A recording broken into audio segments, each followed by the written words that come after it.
All right, so to pick up where we left off, if we look at our code, we set up the basic foundation of a Django web application. Remember, that is what's referred to as like in the My Site, for example, here. That has all of our settings, our URLs, and the packages in order to deploy the web service. And then we have an app. In this case, we have our polls app. And that has a bunch of files that set up both the admin view, which is the last thing that we did there at the end. We have our views, which are the individual pages. We're going to work a little bit more on that here today. And then setting up the URLs, which are basically the paths that they would take in the equivalency there. We're using a SQLite database. Remember that we use the models file in order to set up our tables and our fields within those tables. The difference being between this and Flask is that you don't have to write the SQL stuff directly, that you would actually use that directly here in the models, and the models will translate that out to SQL for you. The other added benefit is in migration. So if I were to make changes to these models, which we'll do here today, that we can do a migration, and that way we can continue to use the same data set that we already had without breaking it and having to wipe it out like we did in the Flask side. So the next part of the tutorial is going to be us building out some pages in order to interact with our web app. And so the first ones are writing out some views that will allow us to work with our polls. So very similar to what we did with the blog, we want one that has a detail. So we are looking at a specific question, the results of what's coming in based off those questions. This would be your voting section, and then the ability to actually vote on those questions. We'll wire up some URLs to point directly to those. Note that in those URLs, we're actually setting in the path of integer and question ID. This allows us to reference back to the actual entry in the database so that we can build dynamic URLs on the fly. So we don't have something like up here, for example, if it pulled 5.2 out of this Django app, that it would automatically enter in that information in the URLs it goes across. So as it shows an example here, you have polls, which is this homepage. You have polls number 5, which is the 5th question in the database. It would get us the detail. If we wanted to get the results for that, we would have something like polls 5 results. And then if we wanted to vote on this one, we could go to /vote. All right. That's what all these outside names are out here. These URL names match up with, typically they should match up with this one, which is the actual function that they're calling. Note that views.detail is referring back to this views file and specifically the function associated with that. And so this detail, results, and vote index, those are kind of the shorthand names that we can reference in other places in a Django project.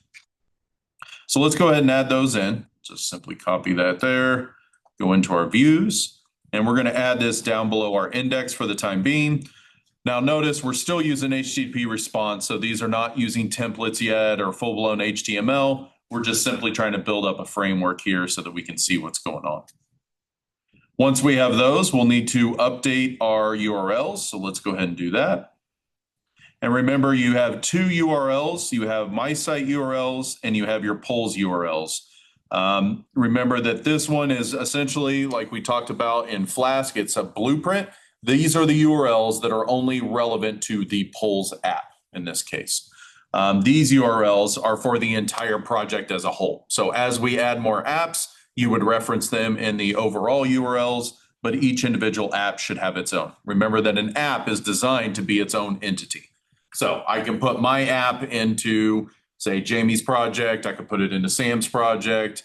I could put it in your project, and it would all serve different purposes within there. And if we put a collection of those all together, we then have our own full-blown application. All right. Let's see here. So we've got those. We need to update those URLs. So let's close out of these. Remember that if you have more than one URLs open, it'll tell you which one you're in, but this is a good way to do it.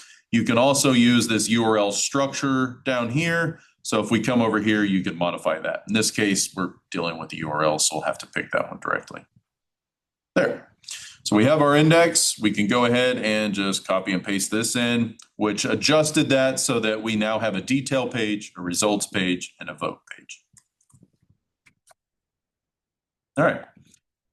Let's see here. So if we took a look at our browser, we could actually see the different details that would show up and whatever ID we wanted in there. If we tried to go to a URL with that ID that does not match, we would get back our 404 error because that one does not exist.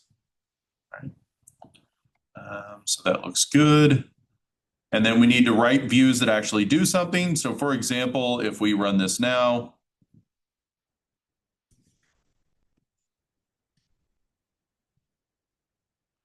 we have that, and we could go to something like polls, and we could see our index page.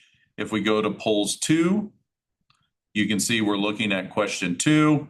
And if we go to detail, note that is the detail page we were just on, right? See how there's no /detail there? So let's not do that one, but let's go to vote. And this would be our voting page and our results page. Just like that, we're looking at the results for 2. So right now, all it's doing is just taking whatever number I put in here. I could put in 34, I could put in 100. We obviously don't have question 100 in our database. All it's doing is taking whatever ID we passed it in. We can see this here in our views, whatever ID we passed in, and then pumping it back out into the response. Okay. And it's getting this question ID based off what we put in the URL. So you'll notice what this does is it takes the URL, we say it's an integer, and then we assign it a variable name of question ID.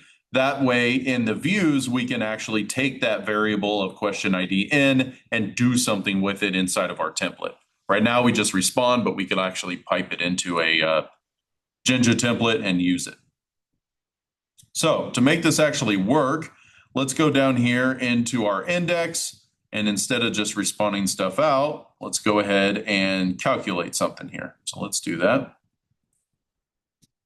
Our index. And we can see at this point, we need to reference in our question. So if we look at our code up here, you'll notice that from our models, we need to import our question. So let's do that. And then we are going to grab all the questions in our database and order them by the publication date. Remember, if we look at our models, note that pub date is one of the fields that we created. So we're going to order them in that direction. And we're only going to grab the last 5 of those.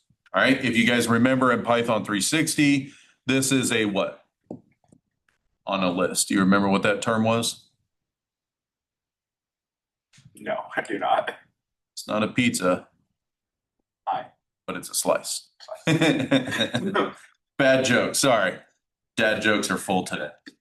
All right. So this is a slice on a list, which means we only want the subset. And in this case, we're going to take the first 5. All right. In our output, we're going to use a comma separated value. Yeah. Hey, Jason, on that slice, so does that work like very similar at least to the tail command when you're looking at logs? Do I understand that correctly? Yeah, in terms of what Linux is versus Python, yes, the concept is the same. Yep. Okay, so it's only showing the last 5 then, right? Exactly. So what this is doing, this question objects ordered by pub date, this is going to be a list. This is going to return a list object that has all the different questions in it, and then we are slicing that to just pull off the last 5. Okay, thank you. And then here what we're doing is we're grabbing the question text for each one of those that are in those last 5 publications. That's what this long line is here for question text, and Q in the latest question list, which is what we did up here, joined by comma separated. So what that's going to do is grab the question text out of every single one of those in the list and comma separate them out and then display that on the screen. All right. So it's building a comma separated list at this point. Let's see here. So that looks good. And our templates. And then we need to create our first HTML template so that we can push this data in there. So to do that, we need to go to our polls folder, which we're in there. We need to create a template folder. This is a very similar structure to what you had in Flask. There's templates. And inside templates, we need to create a polls folder. Even though it's a subdivision inside of there, that's just how Django works with your inits. And then we'll do a new one, and this will be a HTML file. And that HTML file we're calling our index.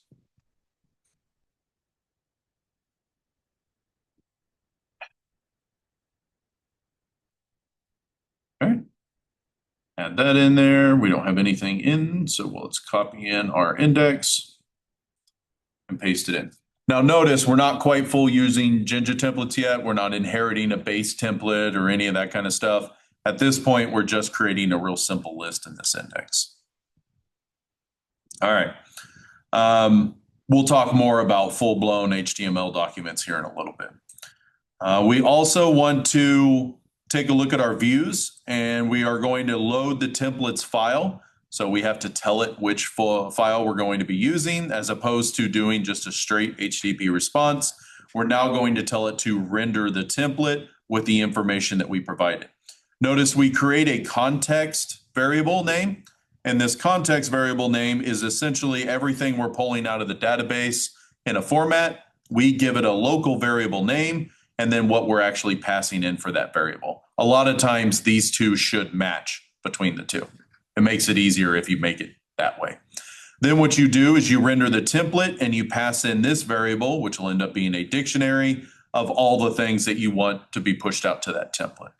So it's a pretty straightforward way of rendering it. You can create your own variables in here to do on the fly, or you could have a set whatever you want to pass into the template itself. So we'll copy this in for our views. Again, this deals with the index. And so now you can see that it's looking to pull from the polls folder and our index.html that's out here. Okay. And so what that does is we're passing our request of this context. If we go look at our index, notice that when we want to call something, we tell it to pull from question.question list. And up here at the top, we have if latest question list. All right. So what that's doing is checking to see if we pass that variable in from our view right here. Notice we have latest question list.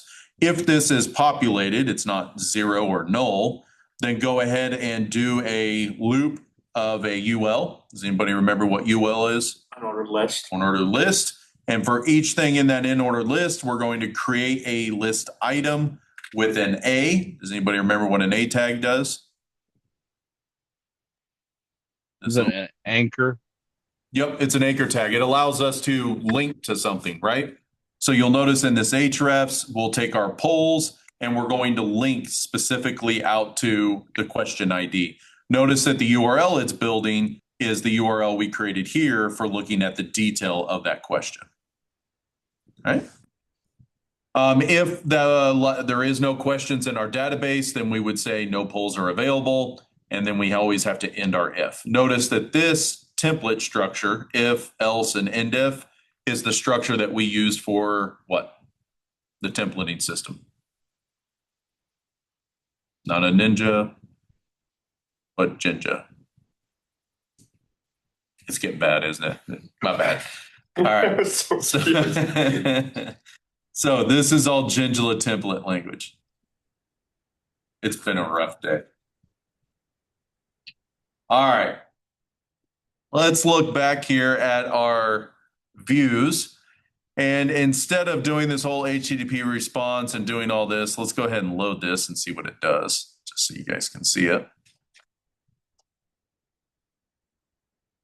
Again, we're never going to get anything at the homepage because we still have to go to our polls view, not pools, polls. There we go. And we can see 2. And if we go back here to the index, we can now see the one question that's in our database, and it's doing it as a bulleted list as it goes down. All right. If we go and look at our database to see what that would look like, database, we look at our questions, and remember, here's our question of what's new. All right. If I wanted to add one in here, I could either do it one right here in the database section. So I could say it's generated. Let's say the second question and pub date is null. You can just put in the current date. That looks good. All right. save that. And if we come up here and refresh, that might not have executed Do you that. want to put an ID on that? It should automatically generate it. But I need to save this.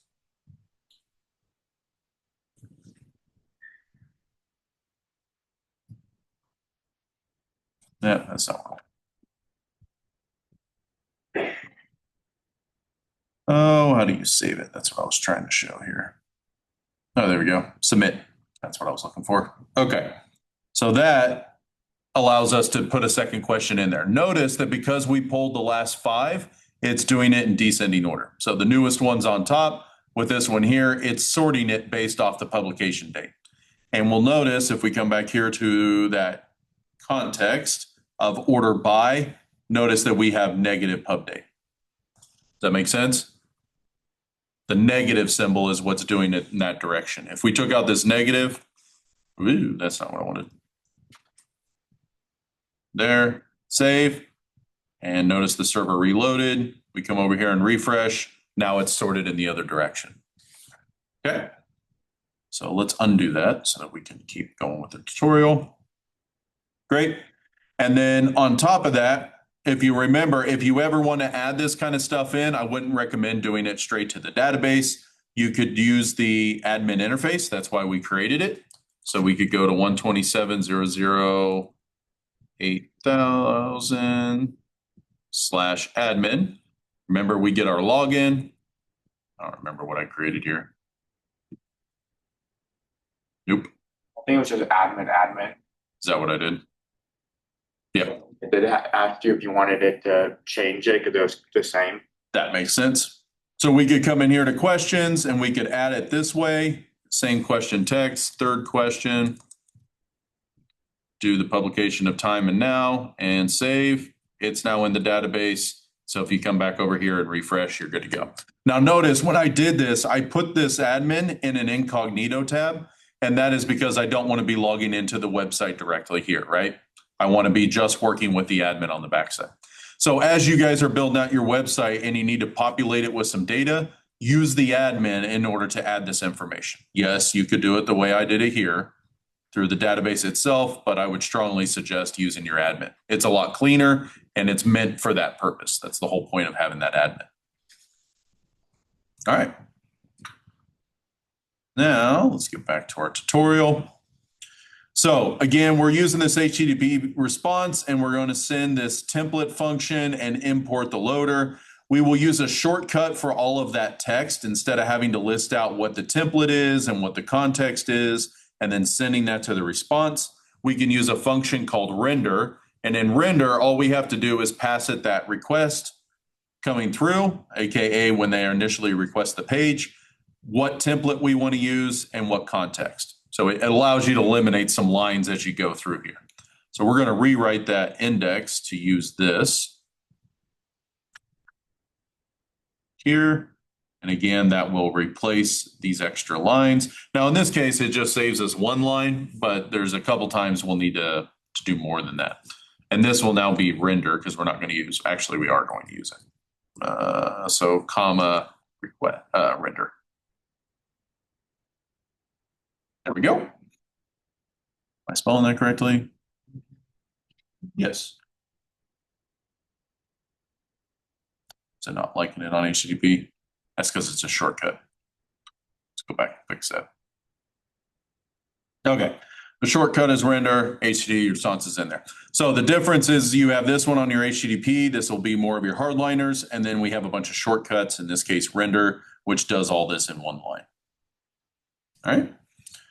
Let's see, if we wanted to raise an error because that question ID does not exist. For example, if we take this and we save it,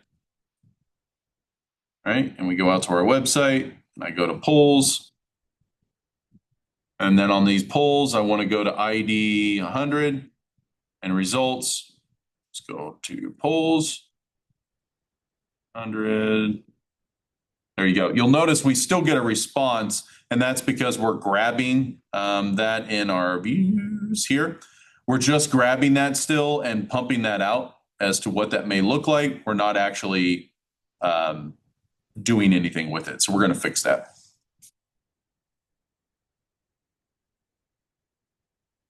So to fix that, we're going to look at our details page and we're going to say, try to get that question out of the database based off the question ID that we're asking for. If it does not exist in the database, go ahead and raise a 404 that says question does not exist.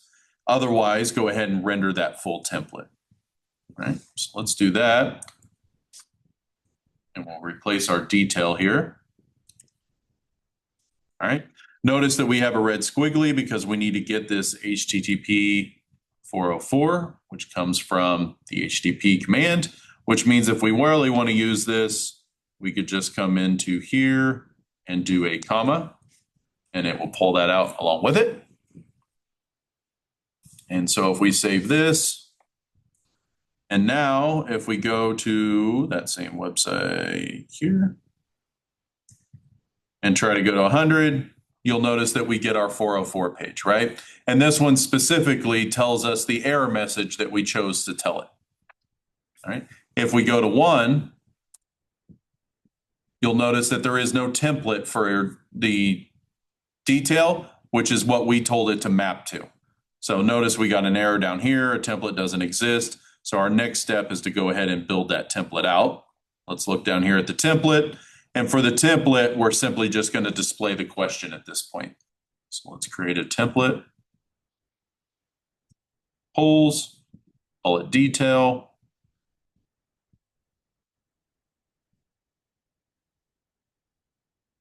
And we're just displaying the question that we passed to it. If we look at the view, notice in our context that we said question is equal to whatever question we pulled out of the database. So if I change this over here to say quest, then that quest correlates with this in here would now become quest. Does that make sense? It's this first part as to what you would reference it in your template on this side. The second part is you listing what variable in the Python page gets shoved in and associated with what's here. I see a lot of times that's where people will mess up or not save the variable in the same name. Typically, that's why you want to call them the same thing. That's why it's question, question. But if you don't do that, that will be what happens. It'll throw some errors. Okay. If we were to refresh that, which I think that's saved, let's make sure it did. That looks good. Stop, restart. Okay, here and refresh. We now see the question show up over there. Very simple template. It just simply dumps the question in the text. Nothing big. Okay. Again, we got that 404. There's now a shortcut for that 404. So instead of building out all of this try and accept stuff, we can now use a simple render here that is using get the object or raise a 404. All right. And if we just want to raise a 404, it goes ahead and raises it. So this is a much simpler way of doing the same thing without the whole try and accept block.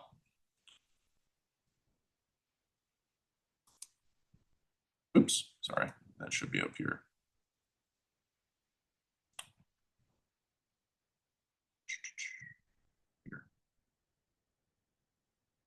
And so we can shrink down this detail, oops, to look a little something like that. Okay, we do need to bring in this get object or 404, and that comes from our shortcuts. So on shortcuts, we can say get object or 404. Okay. The idea there is we don't want the server to crash, so we go ahead and raise our own 404. Now notice when we do that this time around, if we refresh, we actually got it. If I go to 100, it raises it, but it creates its own little reason as to why that didn't work. And that's because there's no question that matches the query in the database. Okay. All right. Let's see here. If we wanted to create like a helper or something there, we could give it a little more context as to why it failed versus just doing an object doesn't exist. So instead of just displaying the question on the screen, let's go ahead and grab all the choices for that question so that we can display them out as well. Note that we'll put the actual question text in an H1 header and then we'll have a bulleted list of all the different choices you would have for it. So let's copy that. And under detail, we'll get rid of the question. And this is just kind of formatting it so we can see what it looks like. And then if we come over here and restart,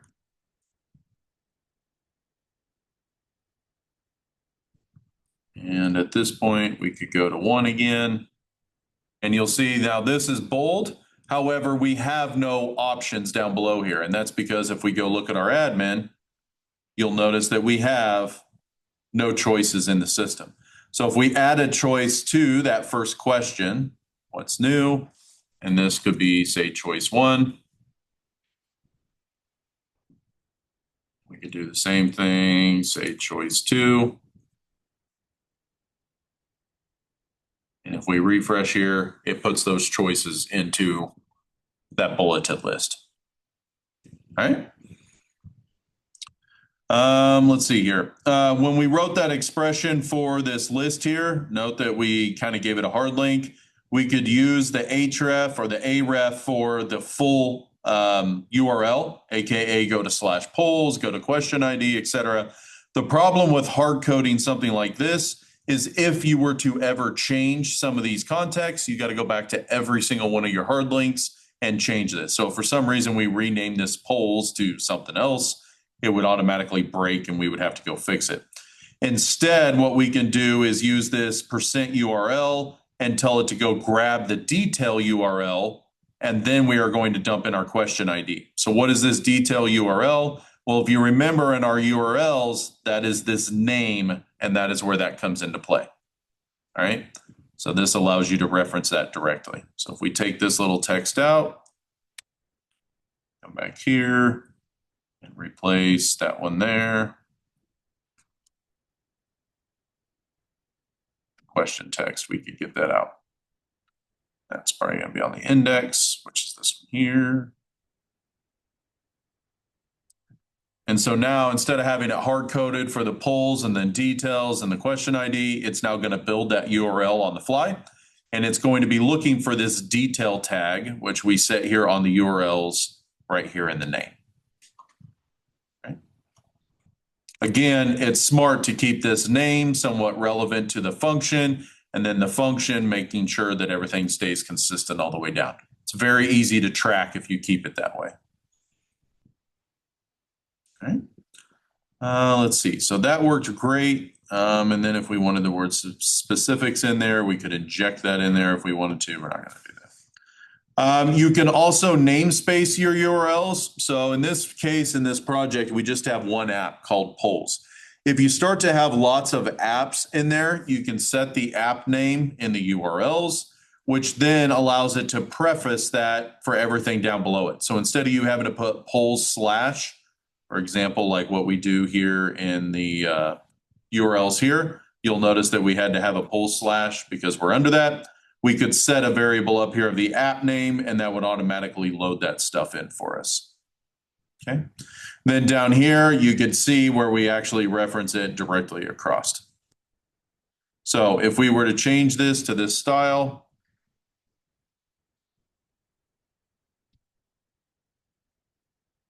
like that, save it. And then we come over here, we would change this URL.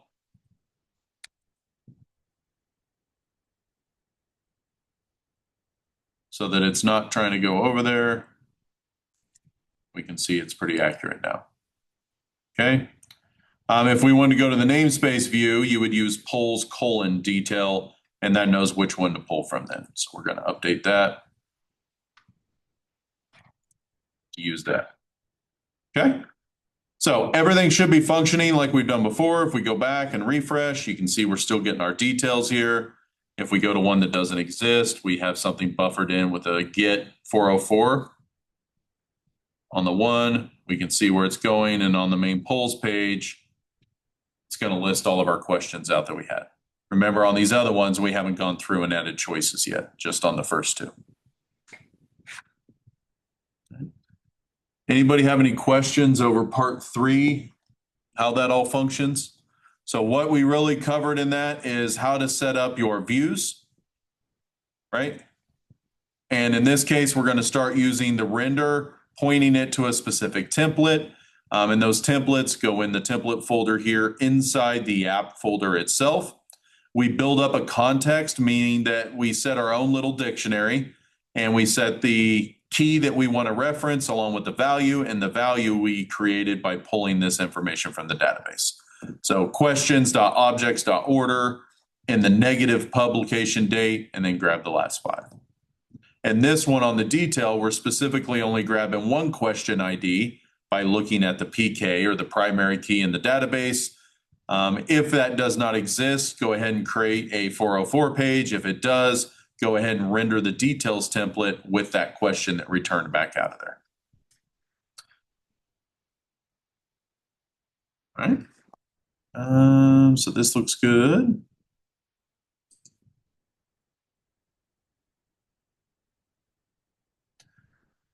So in part 4 here, we need to have a form in order for us to look at those details, right? So if we look at that detail page, we can't select one of these choices or vote on one of these choices.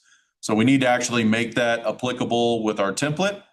To do that, we need to create a form, and note that we are saying specifically there's a link here for us to correlate that to the vote.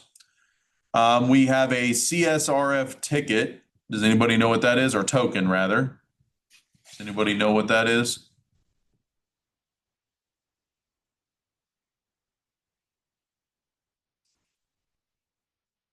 You cyber guys should know what CSRF is. Hopefully. Client side request forgery. Close. Cross-site request forgery. Yep. That is what creates a token so that you can't steal somebody's submission and make it your own. It's kind of a cross-site forgery. I don't want to reuse it. It's a token. It's basically a way for you to authorize that you are the one that submitted. So it creates this token here. When the server gets the request back, it matches this token to make sure it matches when you do your request from what you originally created. We have this option of creating a field set, and this is so that we can format it in the question that we want. You can look at those field sets, or these different options would be in your web templates. So I'll show you a little bit more in the formatting information. You can always head over here to this Get Help section and it'll show you this as well. In that, we want to set a H1 text here. If there's an error message, we're going to go ahead and set that.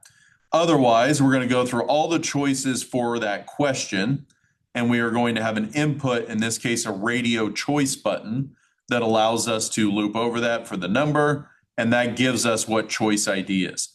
So what this does is it will loop through and create a ID based off what we're creating, and that value of that ID is going to end up being equal to our choice ID. That way we can simply cross-reference it back in our database by looking at the primary key of the choice. So if we go look at the choice, we see these IDs over here. That is what will get referenced on the inside so that we can look up the question and then assign that choice to the question.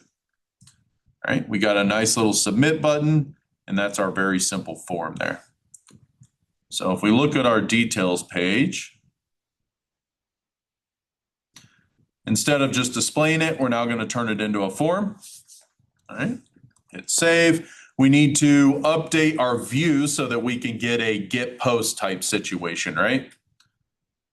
Otherwise, everything right now is just gets. So let's go look at our views. And in that, we need to modify that. We also need to create a URL that has the vote page. So let's go ahead and do that real quick.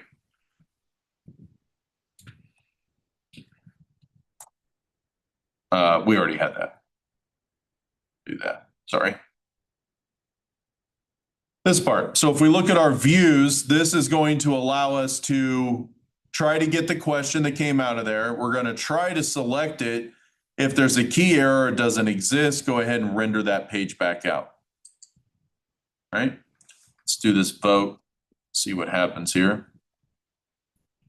So again, we're replacing that simple vote with a much more detailed one. Note that we need to pull in our choice from our model field. So let's go look at our models and add in choice. That looks good. We also are missing the HTTP response redirect. No, in this case, we want to redirect you to the page that is associated with that question, if that's the one you select.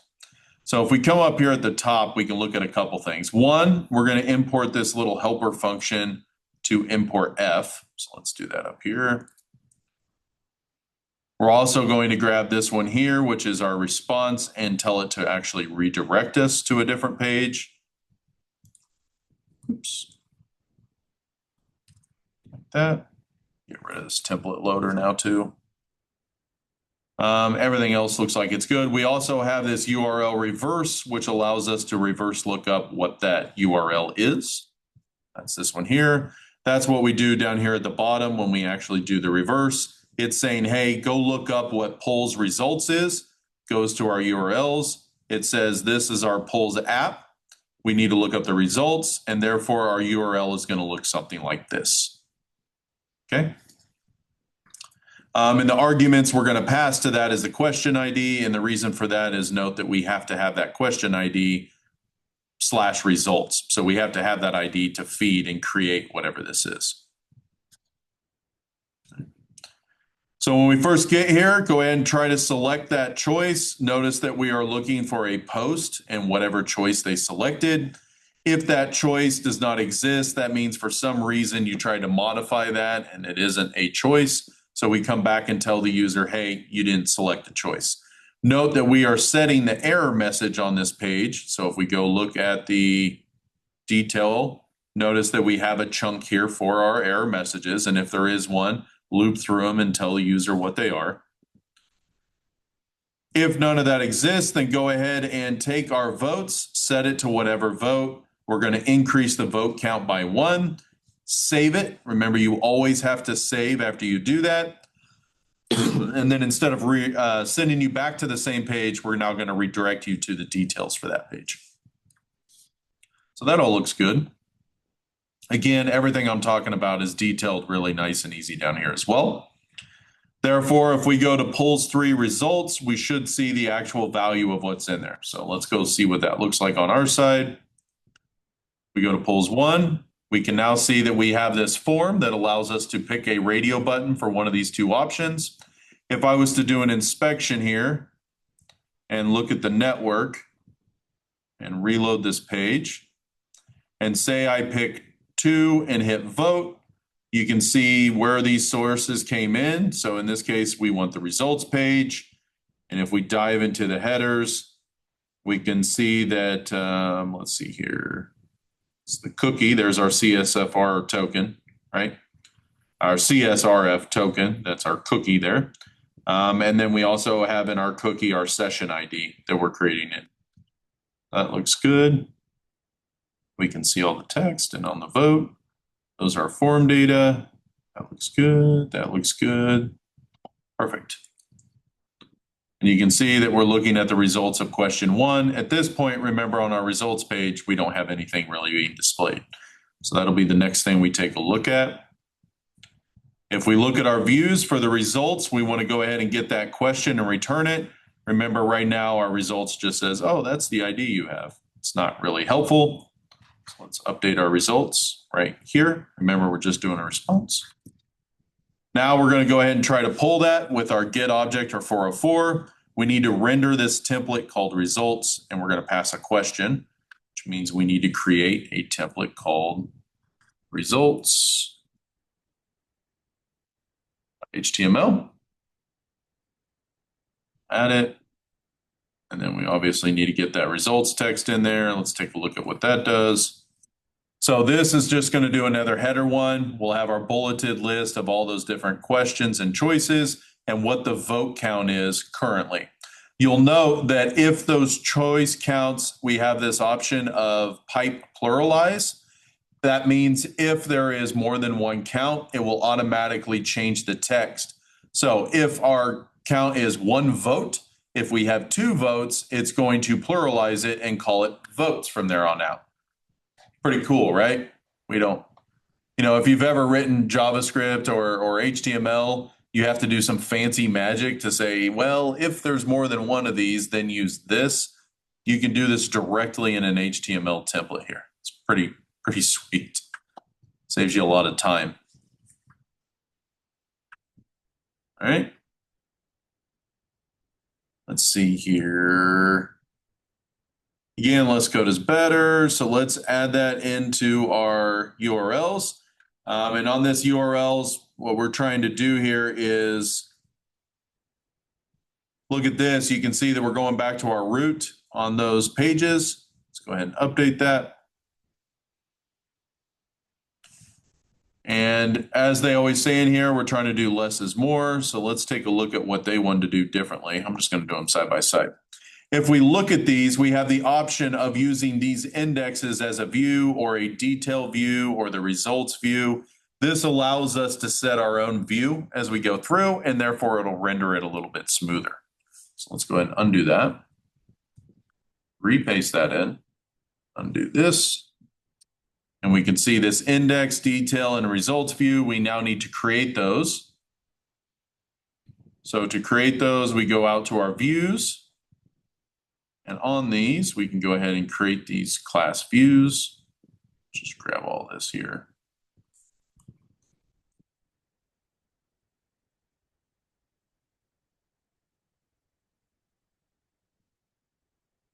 And so what does this do? This tells you what the template is for this particular one, the context for this, and then any other query sets that you may need to get that information. This is similar to this approach, but it's less code overall. So you point it to whatever model you want. Therefore, when you pass it to the template, because our model already has those constraints built in, AKA you chose things like a question text field, char field, integer field, that kind of stuff, that's automatically going to generate the HTML on this side, the appropriate one. Let's close that. And then we're going to hear that. So that looks good. And then if we were to update this like that, let's go back and see what that looks like on this side. So if we go to polls, we got this index. I go to the what's new. We can see that comes in. I have vote. You can now see how many votes each one of those got. So it says 1 vote or 0 votes. If I vote for choice 1, notice the text says 1 vote, right? It's the language barrier. If I want to vote again for that one, it's now going to be pluralized on this side as to what it's going to be. Okay. Now at this point, we should have probably done our commit on the last one. So I'm going to go ahead and do that now. So we added a lot of context and flipped things around. Let's go ahead and get some ready comments.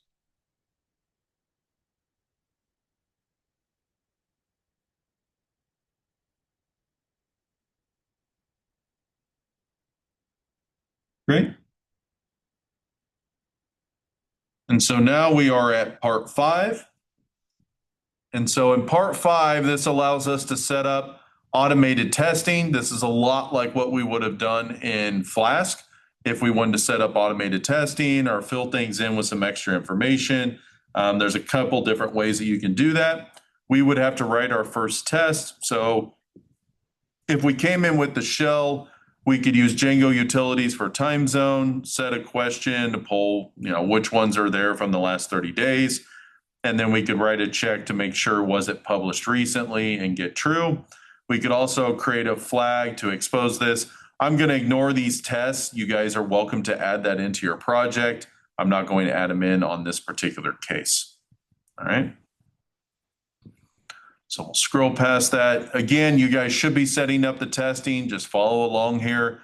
This will help you get past a couple of those issues if you need to test everything out. All right, so now we have this first step. We want to customize our look and feel. Notice that at this point, these are pretty plain Jane pages, right? We don't have our bootstrap, our friendly looking stuff. We don't have anything for like base HTML and inheritance. So let's go ahead and clean that up a little bit. If you'll notice inside our project, we need to have our static folder. And you saw some of that over here on the left. So we have our templates, we have our My Site. We'll need to end up creating a static folder. And we want to create that static folder inside of our polls directory. That is where Django will go to look for static files, similar to how Django finds templates inside the templates folder. All right. So we're going to come over here and we will create a static folder here. Perfect. And this is a very similar type static thing that we did within Flask. This is where we would hold like our JavaScript files, our CSS files, things like that, that we're serving up to the website itself. It will automatically pull that static subfolder and host them up as long as your app is listed in your installed apps. That is referring to our settings file, and we can see our installed apps. So because it's there, it's automatically going to pull those static files all together. Let's see here. You also have the static files finders. If we go look at that setting, it's down here at the bottom, you can see that it's looking for anything that's in static slash. Do you have a question, Jamie? Somebody asked a question? Okay, nope, sorry. I was just hearing stuff. You okay today? Yeehaw, man. All right. Within that static directory, we're going to need to create another directory called polls, just like we did with templates. It's going to have a subfolder, just the way it inherits things. Polls. And now we could go ahead and create our style page. So a new file, style.css. And in this style CSS, we are going to style our list objects to be of the color green. So let's look at that. Paste it in there. Notice that it gives us a nice little color over here for reference. We then need to tell all of our template files, if they are going to use our CSS, we have to put this load static up at the top, and then we would go ahead and throw our link in here. Notice in all of these, we're not writing true HTML, right? In Flask, we had to have straight HTML in order to make all this work. In this case, we don't have to do that. The HTML will be built on the fly. So there, we have our index, and on this index, like that. Save that, and this is pointing back to this file here. And we have our static template that's being loaded up on this side. That's what this is. And that's saying go load that static file from outside here. Now, if we actually run this server, which we already have, but let's go ahead and restart it.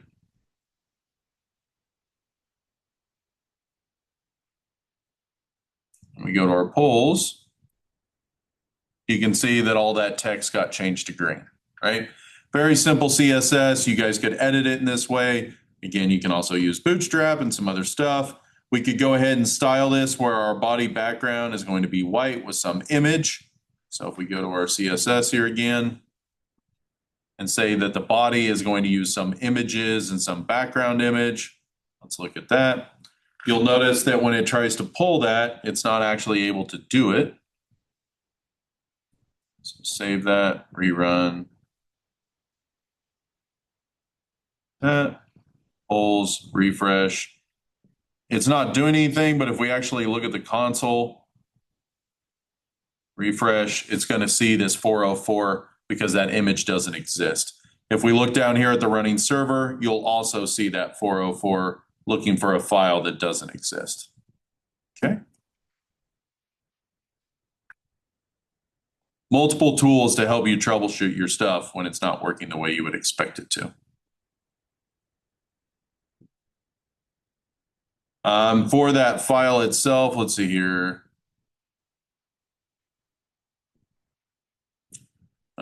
We could create that image. So if we wanted to do something like background, blah, blah, blah, we would come over to static. As we see in there, we have our polls. In this case, we're going to create a folder called images. And inside images, we need this background.png. So let's just steal a background. This one here sounds good. Let's steal an actual background. Yep, that looks good. Nope, that's a web page. That's all right. Let's go to Google and let's do a picture of a lizard. I don't know why. That sounds good. All right, save image as. Of course, it's a JPEG. That's fine. We'll modify it here shortly. Let's do download as a JPEG. That's fine. Let's do background. All right. I now have my folder. Let's see here. Let's grab that. We're going to go into file, paste it into here. And that looks good. Add it. And then we're going to come in here and do a JPEG instead of a PNG. Save. If we go back to our website, yay, our background is there. Now, if anybody was alive in the 90s, this looks awesome. That was your cue, Jamie. I'm chuckling. Hey man, this is how we had websites back in the day. I'm not complaining. What is it? It's not quite a GeoCities type level. No, I know that's old. And Jamie, do you get that reference at least, right? Yeah, that was my first website I ever built. Nice. See, I know what's going on. It's old. What are you saying, Jason? I'm celebrating my 40th birthday today, so I'm going to bring back some old references. That's what I'm saying. Okay, so we got a website here. Let's go back to that before we get way off topic. All right, so we got a look and feel. We can do images, things like that. Let's see what 7 is just to make sure. The admin form. So let's go ahead and save this. Let's not save my image out here because why? Anybody know why I shouldn't save this? I stole it from Google, right? I don't have any rights or anything else to that, so let's just trash it. Borrowed it. Nah, I stole it. So let's not use it over there. We can keep the images folder, but let's get rid of that detail on that side. So this all looks good. Let's go ahead and stop the website. Let's commit this little update that we did. Whoops, I forgot to change my message.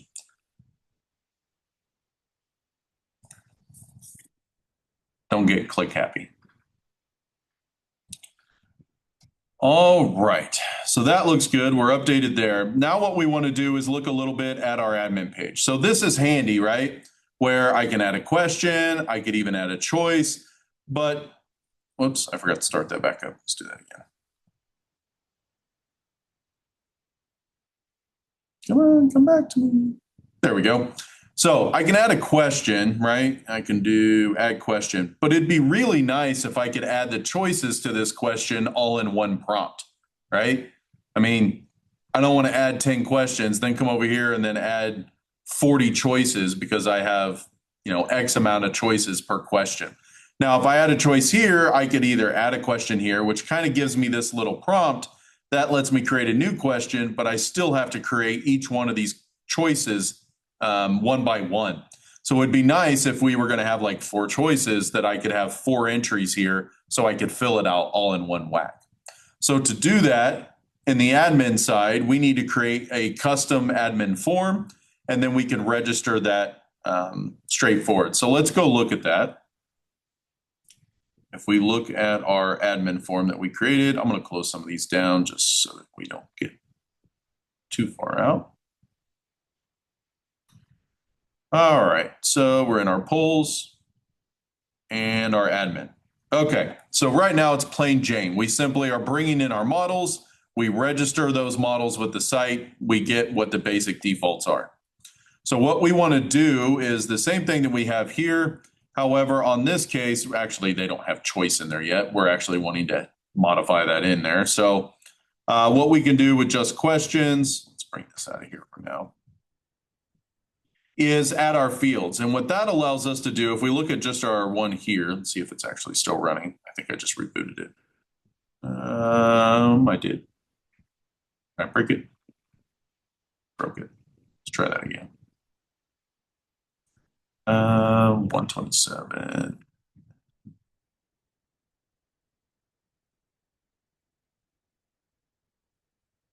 Nope. It's running on 5,000. Yep. I just caught that right as you said that. Thank you. What do we say? User and nope, admin. See, I'm glad your guys' memory is good. Okay, so we have our question here, right? And when we list our question, we currently just have it saying question, and then it's doing whatever we want here. What field are we missing when we look at this? Does anybody remember what our database was set up to be? Well, for example, if I click on this, a question has question text. It also has our publication date. It'd be kind of nice if we could see here our list of questions, but also have a column that has our publication date, right? That way we could simply see what is the newest one going in. So to do something like that, we simply add the fields that we want to see, and we have to create our own custom class for this to work. So we do that here, like that. And with this custom class, we now need to tell it that we want to use that custom class by doing question admin. All right, so this first one references the model that we're talking about. The second one is now this custom admin module that we've created.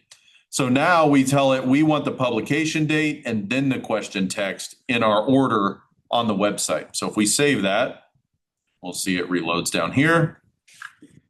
Over here, we come back to our questions. Come on, users, questions, refresh, shift refresh, do the refresh. That should have changed.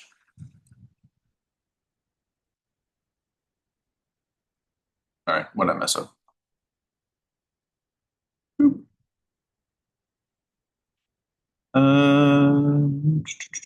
Oh, I'm sorry, that's fields. That wasn't the view. If I go here and create a new one, now it's going to ask for the date time first, then the question text down here. All right. I was thinking of another column. We're going to adjust that here in a second. So what that changed or by adding these fields is the order at which they're going to be displayed when you try to enter those in here. Okay. It makes sense that you would want to do the date time now right away, and then go ahead and add in whatever question text there might be. Okay. Let's see here. Down below here, we want to, on that question, create a field set that allows us to add that question text along with the pub date inside of that, and that will create a nice little form field for that. So if we modify that, let's take a look and see what that does. Notice again, let's pull up our admin real quick so you can see the difference. So this is what we currently have.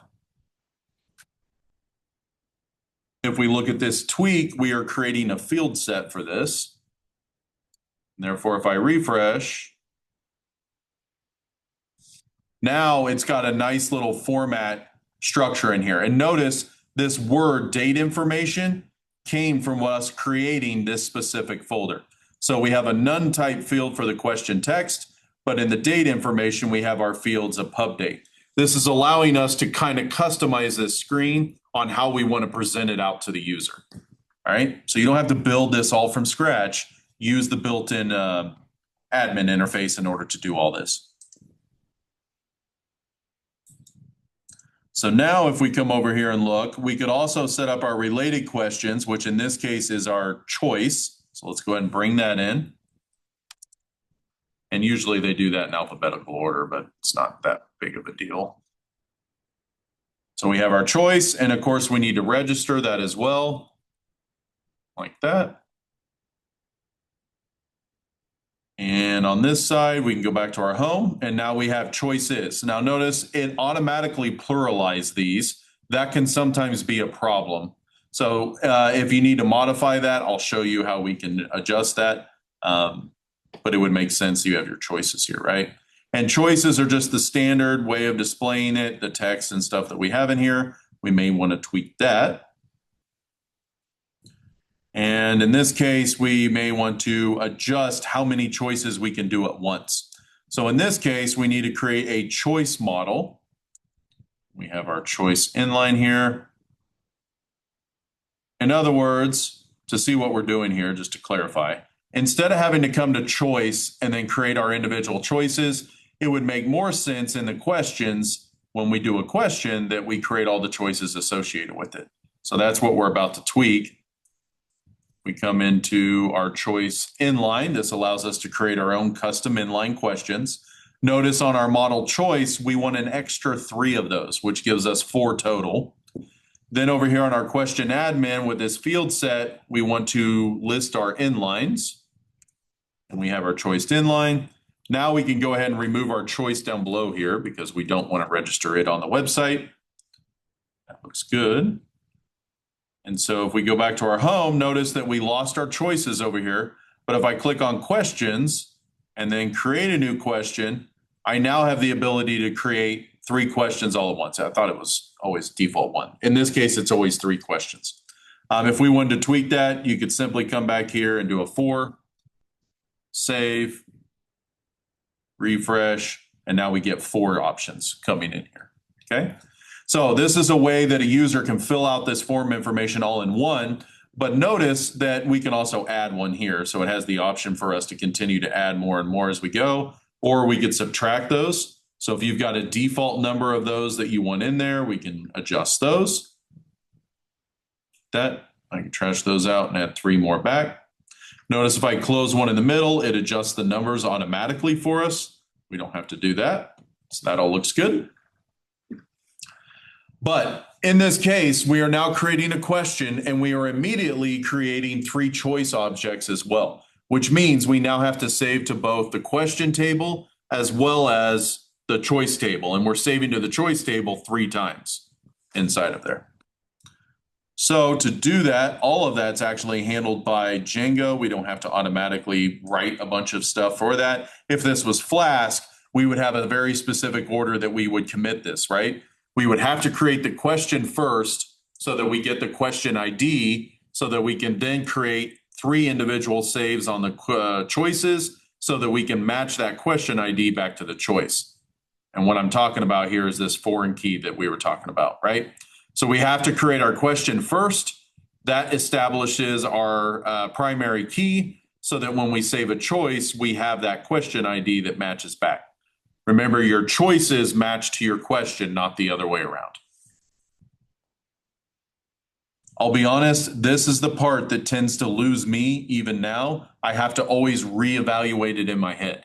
So the question is first established. The choices are associated with the question, not the question associated with a bunch of different choices, right? The idea here is that you could have multiple choices of the same type associated with multiple questions. That would be rough. So in this case, we used a foreign key so that that can't happen. They are 1-to-1, that a choice is always associated with one question.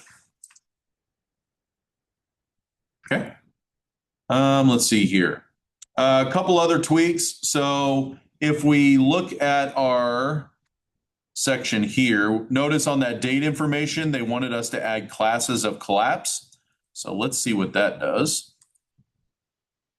And before, I want to show you the before here. So here's what we see on this section. That looks great. If we add those classes of collapse, what that will do, if we refresh, notice now that date information is automatically collapsed. We don't have to click the drop down if we want to send that information. Okay. If we don't fill it, it will automatically set the today and now time. It's pretty cool. All right, if we come down here, we now have an option of using tabular as opposed to inline. You know, before we just did the regular inline where every one of these is a chunk. We could make that look a whole lot cleaner by using a tabular inline, okay? That will do it all in one little piece like this with it more columnized as opposed to rowed out inside of there. It also gives you a delete column off there to the right. We could tweak. Here where I was saying it before, if we wanted to modify just the question being listed and we wanted to add the pub date, we could go ahead and add this line, list display, under this section here. And if we refresh what that looks like, Now it's going to list our dates that were published out here off the right. So you can have all the customization in the world you want on this admin side.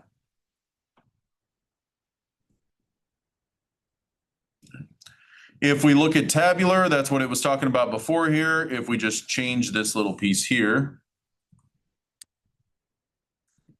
and that would be this choice inline. We are not going to do a stacked inline, but rather a tabular one. Save it.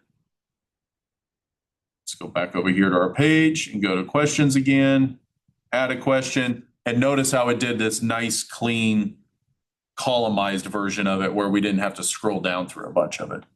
So lots of different options, lots of different ways you can customize it to work better for your clients. Like I mentioned before, when I was working on that other application for a restaurant, all of this kind of stuff I tweaked so that it fit much easier for them to enter in the information once on one big page so that they didn't have to click and add a bunch of different items in between there. They could just add a bunch of different stuff in one section. That gave us the pub date. You could also go down here. Remember, we had this function that we wrote called was published recently. If we go look at our models, it is going to grab the ones that were just done within the last 24 hours.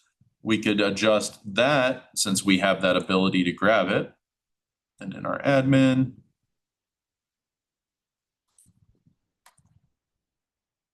if we go look at our page now, you can see that on that was published recently is either true or false over here. So that's kind of cool. And what that also allows you to do is we can build out a filter eventually on a search up here and filter out the ones that were just published recently. So that way, if you have hundreds of different questions in here, we can only look at the ones that were published here recently. It's pretty slick to build your own filters in. All right. That looks good. Let's see here. We can also tweak our little bit display. This allows us to get real nice and clean on those dates and everything. So if we come in here and look at our admin model, and we'll tweak that just a little bit. This here. We can see on this quote admin display, we can set Boolean as true, ordering by the publication date, and the description was published recently. This is that little filter I was talking about. And then we're also setting this date path here. So let's come in here, and on this list filter, we're now going to have one called pub date. It's over here in the admin. And hit save. And then let's see here, we have, oh, we need to import this admin up here. Sorry, I forgot that.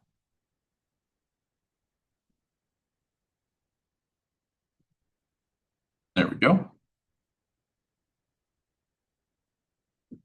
And we can also set our search fields over here as well. So if we want them to be able to search by question, actually, before I do that, let me show you what this did. So if we go to our questions, you can now see over here on the right, we have the ability to filter things out. We can filter by default with the published date down. We could do today, 7 days, month, year, however we want to adjust our little filter here. You could also add these up and then clear those filters if you want. We can even show our counts on each one of these so that we can see how many's in each category. Notice all we did was add a couple lines of code and all of this was generated and built out for us.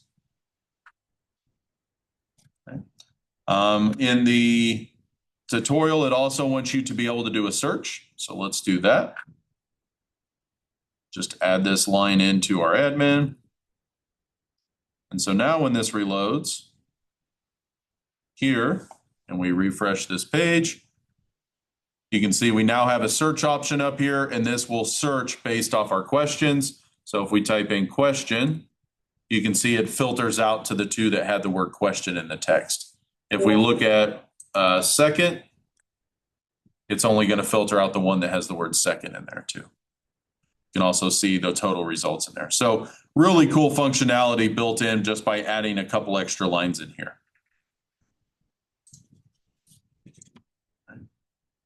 We can tweak a little bit of the project's templates. So in this case, we talked about that for the add and feel, But for our website as a whole, we need to adjust some of our base templates here. So let's go ahead and adjust our template, and that's to pull in all of our different admins. So if we go to our settings file, we go look at our templates, which is right there. We're going to replace this, and you'll notice the difference is in the DIRs section, we set the base directory of our project along with templates listed out here as well, and that we also have app directories in there. Okay. That's going to make sure that things are nice and clean. We could then set up a base template in our admin. So for example, if we look at our page now, you can see up here, it's called Django administration up at the top. If we wanted to overwrite this and create our own theme, we could come down here and do our own block branding and such so that we could change this to our polls administration, et cetera. And then we would set our page in order for that to happen, all right? That would allow us to override that folder inside of there. So to do that, we would come into our admin and we have our templates. Remember, you have polls. We want to specifically have a new directory called admin. Inside there, we're going to create a new file called base site.html, add, and then if we copy this, it's going to overwrite the base defaults that are branded in. There's a section in our base called branding that allows us to change that section up there. So let's save that. And if we go back here and do a refresh, you'll notice we have our polls administration up here at the top. Okay. Now that obviously broke a bunch of stuff. You would have to have all the other stuff because now you were completely overwriting that entire index page, right? So you would have to build out everything the way you would want it on your own. In this case, we clearly don't want that. So we're going to go ahead and just delete this admin page like that. Simply save, everything looks good. Let's go back here, refresh.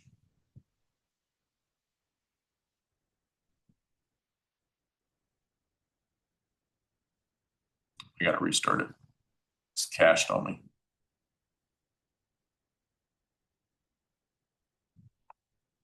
There you go. We're back to where we were. All right, but you can overwrite this whole structure if you choose to do that for the admin side of things. Okay. We are at time. So let's go ahead and save our current version of this. And let's do our commit. Let's generate a new commit message. Push. All right. Again, I know I'm kind of flying through this, but the intention is that I wanted to get you a good recording so that you can kind of go back and follow along. As I mentioned before, Django is something that could be taught for an entire semester. There's so many little pieces. My goal is to get you the basics of the framework and kind of move through that. From there, we can allow you guys to kind of create your own custom one-off thing. If we go back and look at the documentation as a whole, you'll notice that we just have one more section here on this side, which is being able to use third-party apps. So we'll cover this on Tuesday, being able to use things like the Django debug toolbar, which is really handy when you're doing some traffic. And then you could use some of your advanced tutorials in order to do something like a reusable app through multiple things. So we have this website here. We may want to add extra packages in there. So you would have this Django polls app. This allows you to build your own little pip app that you could then install with pip install for a user. Okay. If you guys are out there looking for different packages on pip, you can see things that you can install here. If you follow through this process, you would then have a Django polls app, which would allow you to pull that into any of your applications inside of there. Where that can be useful is, for example, I've used ones for emailers. So if I want Django email, there's a way to send emails in here. It's very basic. It's the one that's built in, but there also can be third-party ones. If you look at Django registration, This is one I've used multiple times that allows you to build an entire registration website where you have email authentication come in and they have to validate and do a bunch of stuff. You can either use it very lightly or very, very heavy, where it's two-step, where they send you an email and an activation link, or maybe you have to one-step, you just register and log in. It also allows you to create custom user models and extend the base models within Django. So this is a pretty popular third-party extension that I try to use if I need to do some registration stuff. That's my lizard. All right, that really ultimately takes us through the entire package. Like I said, adding third-party packages. If you did a pip install Django toolbar, this is a great way for you to kind of do troubleshooting right in the website itself. We won't necessarily cover that. It's not required here within your mini project. Okay. Speaking of mini project, that means we will start the mini project on Tuesday. So we've talked about the third-party packages and this pip. Again, if you want to do this pip install, it's really easy. You come down here at the bottom. Apologize for going a little over here. Pip install Django -toolbar. Oh, I might get a dash in the right spot. Debug toolbar.